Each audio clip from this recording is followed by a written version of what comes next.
The Lady or the Tiger? By Frank R. Stockton. In the very olden time there lived a semi-barbaric king, whose ideas, though somewhat polished and sharpened by the progressiveness of distant Latin neighbors, were still large, florid, and untrammeled, as became the half of him which was barbaric. He was a man of exuberant fancy, and, withal, of an authority so irresistible that, at his will, he turned his varied fancies into facts. He was greatly given to self-communing, and when he and himself agreed upon anything, the thing was done. When every member of his domestic and political systems moved smoothly in its appointed course, his nature was bland and genial. But whenever there was a little hitch, and some of his orbs got out of their orbits, he was blander and more genial still, for nothing pleased him so much as to make the crooked straight and crush down uneven places.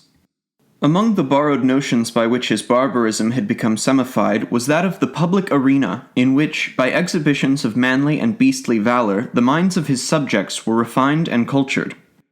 But even here the exuberant and barbaric fancy asserted itself. The arena of the king was built, not to give the people an opportunity of hearing the rhapsodies of dying gladiators, nor to enable them to view the inevitable conclusion of a conflict between religious opinions and hungry jaws, but for purposes far better adapted to widen and develop the mental energies of the people. This vast amphitheater, with its encircling galleries, its mysterious vaults, and its unseen passages, was an agent of poetic justice, in which crime was punished, or virtue rewarded, by the decrees of an impartial and incorruptible chance. When a subject was accused of a crime of sufficient importance to interest the king, public notice was given that on an appointed day the fate of the accused person would be decided in the king's arena. A structure which well deserved its name, for although its form and plan were borrowed from afar, its purpose emanated solely from the brain of this man, who, every barleycorn a king, knew no tradition to which he owed more allegiance than pleased his fancy, and who engrafted on every adopted form of human thought and action the rich growth of his barbaric idealism. When all the people had assembled in the galleries, and the king, surrounded by his court, sat high up on his throne of royal state on one side of the arena, he gave a signal, a door beneath him opened, and the accused subject stepped out into the amphitheater. Directly opposite him, on the other side of the enclosed space, were two doors, exactly alike and side by side. It was the duty and the privilege of the person on trial to walk directly to these doors and open one of them. He could open either door he pleased. He was subject to no guidance or influence but that of the aforementioned impartial and incorruptible chance. If he opened the one, there came out of it a hungry tiger, the fiercest and most cruel that could be procured, which immediately sprang upon him and tore him to pieces as a punishment for his guilt. The moment that the case of the criminal was thus decided, doleful iron bells were clanged, great wails went up from the hired mourners posted on the outer rim of the arena, and the vast audience, with bowed heads and downcast hearts, wended slowly their homeward way, mourning greatly that one so young and fair, or so old and respected, should have merited so dire a fate.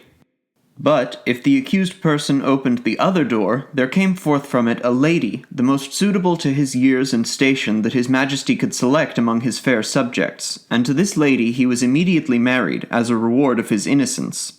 It mattered not that he might already possess a wife and family, or that his affections might be engaged upon an object of his own selection. The king allowed no such subordinate arrangements to interfere with his great scheme of retribution and reward. The exercises, as in the other instance, took place immediately and in the arena. Another door opened beneath the king, and a priest, followed by a band of choristers and dancing maidens blowing joyous airs on golden horns and treading an epithalamic measure, advanced to where the pair stood side by side, and the wedding was promptly and cheerily solemnized. Then the gay brass bells rang forth their merry peals, the people shouted glad hurrahs, and the innocent man, preceded by children strewing flowers on his path, led his bride to his home. This was the king's semi-barbaric method of administering justice. Its perfect fairness is obvious. The criminal could not know out of which door would come the lady. He opened either he pleased, without having the slightest idea whether, in the next instant, he was to be devoured or married. On some occasions the tiger came out of one door, and on some out of the other. The decisions of this tribunal were not only fair, they were positively determinate. The accused person was instantly punished if he found himself guilty, and, if innocent, he was rewarded on the spot, whether he liked it or not. There was no escape from the judgments of the king's arena. The institution was a very popular one. When the people gathered together on one of the great trial days, they never knew whether they were to witness a bloody slaughter or a hilarious wedding. This element of uncertainty lent an interest to the occasion which it could not otherwise have attained. Thus the masses were entertained and pleased, and the thinking part of the community could bring no charge of unfairness against this plan, for did not the accused person have the whole matter in his own hands? This semi-barbaric king had a daughter as blooming as his most florid fancies, and with a soul as fervent and imperious as his own. As is usual in such cases, she was the apple of his eye, and was loved by him above all humanity. Among his courtiers was a young man of that fineness of blood and lowness of station common to the conventional heroes of romance who love royal maidens. This royal maiden was well satisfied with her lover, for he was handsome and brave to a degree unsurpassed in all this kingdom, and she loved him with an ardor that had enough of barbarism in it to make it exceedingly warm and strong. This love affair moved on happily for many months, until one day the king happened to discover its existence. He did not hesitate nor waver in regard to his duty in the premises. The youth was immediately cast into prison, and a day was appointed for his trial in the king's arena. This, of course, was an especially important occasion, and His Majesty, as well as all the people, was greatly interested in the workings and development of this trial. Never before had such a case occurred. Never before had a subject dared to love the daughter of the king. In after years such things became commonplace enough, but then they were in no slight degree novel and startling. The tiger cages of the kingdom were searched for the most savage and relentless beasts, from which the fiercest monster might be selected for the arena, and the ranks of maiden youth and beauty throughout the land were carefully surveyed by competent judges in order that the young man might have a fitting bride in case fate did not determine for him a different destiny. Of course, everybody knew that the deed with which the accused was charged had been done. He had loved the princess, and neither he, she, nor anyone else thought of denying the fact. But the king would not think of allowing any fact of this kind to interfere with the workings of the tribunal in which he took such great delight and satisfaction. No matter how the affair turned out, the youth would be disposed of, and the king would take an aesthetic pleasure in watching the course of events, which would determine whether or not the young man had done wrong in allowing himself to love the princess. The appointed day arrived. From far and near the people gathered and thronged the great galleries of the arena, and crowds unable to gain admittance massed themselves against its outside walls. The king and his court were in their places, opposite the twin doors, those fateful portals so terrible in their similarity. All was ready. The signal was given. A door beneath the royal party opened, and the lover of the princess walked into the arena. Tall, beautiful, fair, his appearance was greeted with a low hum of admiration and anxiety. Half the audience had not known so grand a youth had lived among them. No wonder the princess loved him. What a terrible thing for him to be there! As the youth advanced into the arena, he turned, as the custom was, to bow to the king, but he did not think at all of that royal personage. His eyes were fixed upon the princess, who sat to the right of her father. Had it not been for the moiety of barbarism in her nature, it is probable that lady would not have been there, but her intense and fervid soul would not allow her to be absent on an occasion in which she was so terribly interested. From the moment that the decree had gone forth that her lover should decide his fate in the king's arena, she had thought of nothing, night or day, but this great event and the various subjects connected with it. Possessed of more power, influence, and force of character than anyone who had ever before been interested in such a case, she had done what no other person had done. She had possessed herself of the secret of the doors. She knew in which of the two rooms that lay behind those doors stood the cage of the tiger with its open front, and in which waited the lady. Through these thick doors, heavily curtained with skins on the inside, it was impossible that any noise or suggestion should come from within to the person who should approach to raise the latch of one of them. But gold and the power of a woman's will had brought the secret to the princess. And not only did she know in which room stood the lady ready to emerge, all blushing and radiant should her door be opened, but she knew who the lady was. It was one of the fairest and loveliest of the damsels of the court who had been selected as the reward of the accused youth should he be proved innocent of the crime of aspiring to one so far above him, and the princess hated her.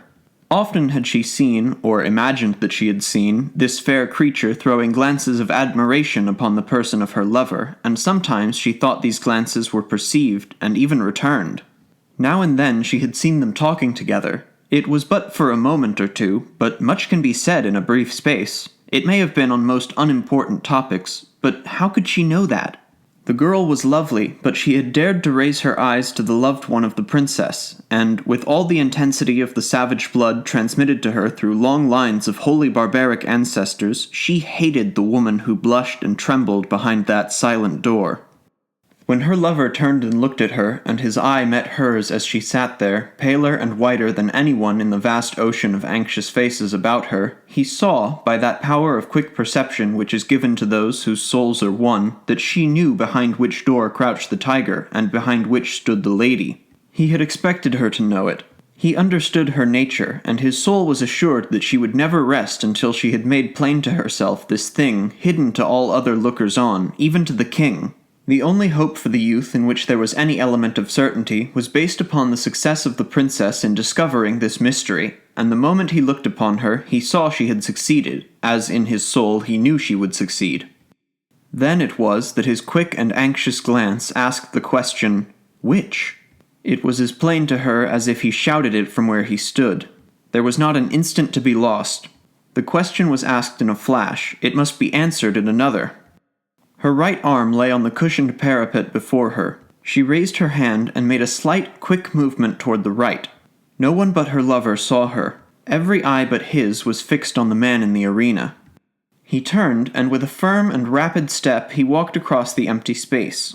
Every heart stopped beating, every breath was held, every eye was fixed immovably upon that man. Without the slightest hesitation, he went to the door on the right and opened it. Now, the point of the story is this. Did the tiger come out of that door, or did the lady? The more we reflect upon this question, the harder it is to answer. It involves a study of the human heart which leads us through devious mazes of passion, out of which it is difficult to find our way. Think of it, fair reader, not as if the decision of the question depended upon yourself, but upon that hot-blooded, semi-barbaric princess, her soul at a white heat beneath the combined fires of despair and jealousy. She had lost him, but who should have him? How often, in her waking hours and in her dreams, had she started in wild horror and covered her face with her hands as she thought of her lover opening the door on the other side of which waited the cruel fangs of the tiger! But how much oftener had she seen him at the other door? How, in her grievous reveries, had she gnashed her teeth and torn her hair when she saw his start of rapturous delight as he opened the door of the lady? How her soul had burned in agony when she had seen him rush to meet that woman with her flushing cheek and sparkling eye of triumph. When she had seen him lead her forth, his whole frame kindled with the joy of recovered life. When she had heard the glad shouts from the multitude and the wild ringing of the happy bells. When she had seen the priest, with his joyous followers, advance to the couple and make them man and wife before her very eyes, and when she had seen them walk away together upon their path of flowers, followed by the tremendous shouts of the hilarious multitude, in which her one despairing shriek was lost and drowned. Would it not be better for him to die at once, and go to wait for her in the blessed regions of semi-barbaric futurity? And yet, that awful tiger, those shrieks, that blood! Her decision had been indicated in an instant, but it had been made after days and nights of anguished deliberation. She had known she would be asked, she had decided what she would answer, and, without the slightest hesitation, she had moved her hand to the right. The question of her decision is one not to be lightly considered, and it is not for me to presume to set myself up as the one person able to answer it. And so I leave it with all of you. Which came out of the opened door, the lady or the tiger?